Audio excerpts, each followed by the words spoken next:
Cara pemeriksaan tuan-tuan, saya ingat ya, untuk juga menentukan ya, mana tahu kita ni ada tak unsur-unsur jin dan setan, unsur-unsur saka ke sihir, unsur-unsur amalan yang salah. Caranya tuan-tuan, dengan cara kita suruh duduk, anak isteri kita tadi duduk melunjur kaki. Gunakan 2 batang kayu yang kecil sebesar wayar hitam ni. Kalau tak ada kayu pun pakai pensel kayu pun boleh, 2 batang. Cepit semua jari-jari kaki kiri dan kanan. Cepit begitu.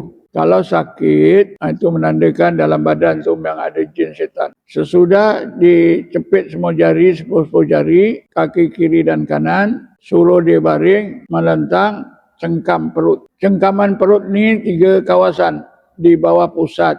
Kawasan setentang dengan pusat dan kawasan atas pusat. Kalau kita cengkam dengan dua-dua ni, tapak tangan, kalau keras atau sakit, itu menunjukkan memang dalam badan orang tersebut ada jin dan setan. Kadang-kadang jari kaki sakit, perut lembut. Itu berarti sakit orang itu tidaklah serius. Kalau dua-dua kaki sakit, perut pun sakit bila dicengkam, itu sudah serius. Itu cara. Kalau perut tu tadi memang keras, memang sakit, bila kita cengkam 3 tempat, itu memang membuktikan memang ada jin dan setan. Lepas tu barulah kita obat.